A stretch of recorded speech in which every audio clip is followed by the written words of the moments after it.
a chave do Evangelho. A reflexão de hoje é a explicação do Evangelho de Mateus, capítulo 13, versículos de 16 e 17. Encontramos palavras que não apenas instruem, mas também revelam profundas verdades espirituais. Em Mateus, Jesus dirige-se aos seus discípulos para destacar a singularidade e a bênção de testemunhar pessoalmente sua obra e ensinamentos. Ele não apenas reconhece a sorte deles em ver e ouvir, mas também contrasta essa experiência com a esperança não realizada de muitos profetas e justos do passado.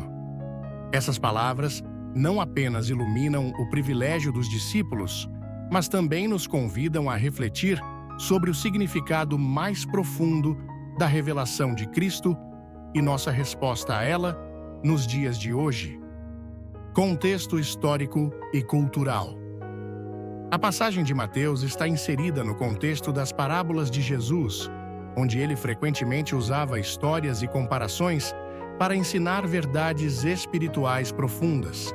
Durante esse período, muitos judeus aguardavam ansiosamente a vinda do Messias, o Salvador, prometido nas Escrituras. Jesus, ao falar com seus discípulos, reconhece o privilégio único que eles têm ao serem testemunhas diretas de sua obra e ensinamentos, algo que muitos profetas e justos do passado apenas sonharam em experimentar. A bênção da visão e audição espiritual. Quando Jesus diz: "Felizes sois vós, porque vossos olhos veem e vossos ouvidos ouvem", ele está destacando a bênção especial que os discípulos possuem. Eles não apenas veem e ouvem Jesus fisicamente, mas também têm a capacidade espiritual de compreender suas palavras e reconhecer sua identidade divina. Esta percepção espiritual é um dom que nem todos receberam, apesar de muitos terem desejado intensamente. O desejo dos profetas e justos. Os profetas e justos, mencionados por Jesus, são figuras do Antigo Testamento que ansiavam pela manifestação do reino de Deus. Eles profetizaram sobre o Messias e aguardaram com esperança sua vinda, mas não tiveram a oportunidade de testemunhar seu ministério terreno. Jesus ressalta que, embora eles fossem homens e mulheres de fé profunda, a plena revelação de Deus em Cristo não lhes foi concedida em vida. A realização das promessas divinas. Nesta passagem, vemos a culminação das promessas divinas. Os discípulos estão vivendo o cumprimento das profecias e promessas feitas ao povo de Israel. Eles têm o privilégio de viver em um tempo onde o reino de Deus está sendo revelado de maneira tangível e poderosa através de Jesus. Este momento histórico é um ponto de inflexão na história da salvação. A responsabilidade dos discípulos. Com grande privilégio, vem grande responsabilidade. Os discípulos, ao serem escolhidos para testemunhar e entender as palavras de Jesus, são também chamados a compartilhar essa mensagem com o mundo. Eles são os portadores da Boa Nova, encarregados de continuar a missão de Cristo após sua ascensão. A compreensão e a experiência deles são essenciais para a disseminação do Evangelho. A continuidade da revelação divina, a alegria e a bênção de ver e ouvir Jesus não se limitam aos discípulos da época.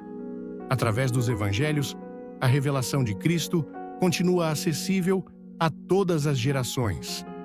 Os escritos dos apóstolos e a tradição da Igreja nos permitem ainda hoje experimentar a presença e os ensinamentos de Jesus.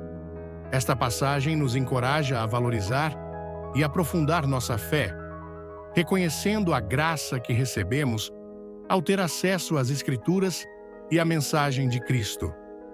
Aplicação pessoal e coletiva. Para nós, cristãos contemporâneos, esta passagem nos convida a refletir sobre o valor do que temos em nossa fé. Somos chamados a ser gratos, por podermos ver e ouvir a verdade de Jesus através das Escrituras e da tradição da Igreja. Mais ainda, somos desafiados a viver de acordo com essa verdade, testemunhando e compartilhando a mensagem do Evangelho com aqueles ao nosso redor. Assim como os discípulos, temos a responsabilidade de ser luz do mundo e sal da terra, levando a presença transformadora de Cristo a todos os cantos da nossa vida e sociedade. Esta reflexão busca não apenas entender o significado das palavras de Jesus, mas também aplicá-las em nossa vida diária, reconhecendo a bênção e a responsabilidade que temos como seguidores de Cristo. A paz de Cristo e o amor de Maria. Tia Alessandra. E aí, povo de Deus? Gostaram da reflexão de hoje? Não esqueçam de se inscrever, curtir e comentar. Isso ajuda no crescimento do nosso canal. Beijos da tia Alessandra.